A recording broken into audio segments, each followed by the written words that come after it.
최근 하루 신규 확진자 1000명대를 넘나들며 어려운 상황이 진행되는 가운데 2020년 12월 27일 정부에서는 3단계 격상 여부를 두고 회의를 진행했습니다. 하지만 우리 모두의 예상대로 또다시 3단계 격상이 아닌 5인 이상 집합 금지 조치를 내렸던 현재 2.5+α+α 단계를 내년 2021년 1월 3일까지 연장하기로 결정했다고 합니다. 이 소식 좀 더 자세히 알아보겠습니다. 그렇다면 정부의 새로운 발표에 따라 조금 달라지는 내용이 있을까요? 현재의 단계를 연장하는 것이기 때문에 크게 달라지는 부분은 없어 보이며 기존처럼 겨울방학 기간 내에 외출 최소화를 위해 모든 학원 운영이 중단되며 겨울철 인파가 몰리는 스키장 등 겨울 스포츠 시설도 운영이 금지된다고 합니다. 또한 유명 해맞이, 해넘이 관광명소와 국공립 공원도 폐쇄된다고 합니다. 하지만 왜 아직도 3단계로 격상하지 않는지 이해할 수 없다는 반응들이 많은 것으로 보입니다. 관련 반응을 소개합니다.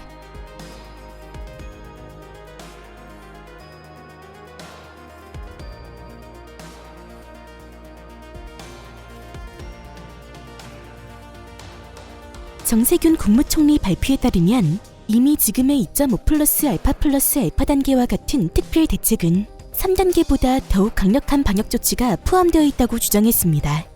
즉 현재도 이미 엄청나게 높은 대응 단계라는 의미로 보입니다. 하지만 동시에 이런 이야기도 했습니다. 3단계로 격상하게 될 경우 전국적으로 약 200만 개 시설의 영업이 중단되거나 제한을 받게 되어 경제적 피해가 크다고 설명한 것입니다. 정부는 현재의 상황에 대해 긍정적 측면들이 많기 때문에 지금의 단계를 연장하면서 조금 더 지켜보는 것으로 보입니다. 그렇다면 정부에서 바라보는 긍정적 측면이란 무엇일까요? 우선 일일 확진자 1000명대를 기록하고 있으나 엄청난 증가세를 어느 정도 억제했다고 주장하고 있고 최근 주말 이동량의 경우도 최저 수준을 보이고 있다고 합니다. 또한 모두가 걱정했던 병상 가동력이 어느 정도 회복되었다고 합니다. 예를 들어 수도권에 3개밖에 없었던 중환자 병상이 현재 80개까지 증가했다고 전했습니다. 전국적으로 병상 확보에 대해서는 가속도가 붙을 것으로 보입니다. 이외에도 재생산 지수도 줄고 있다고 합니다. 예를 들어 지난주에는 1.27로 나왔는데 일주일 만에 1.07로 줄어들었다고 전했습니다. 또한 현재 5인 이상 집합 금지 조치는 3단계의 10인 이상 조치보다 강력하기 때문에 앞으로의 효과에 대해 기대를 거는 것으로 보입니다.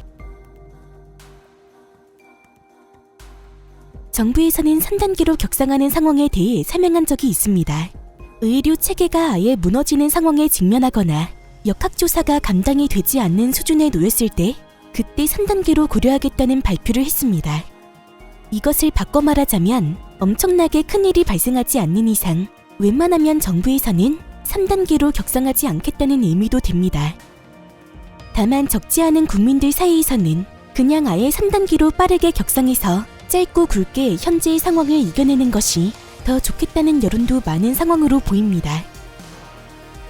오늘 영상을 보신 시청자 여러분들의 생각은 어떤가요?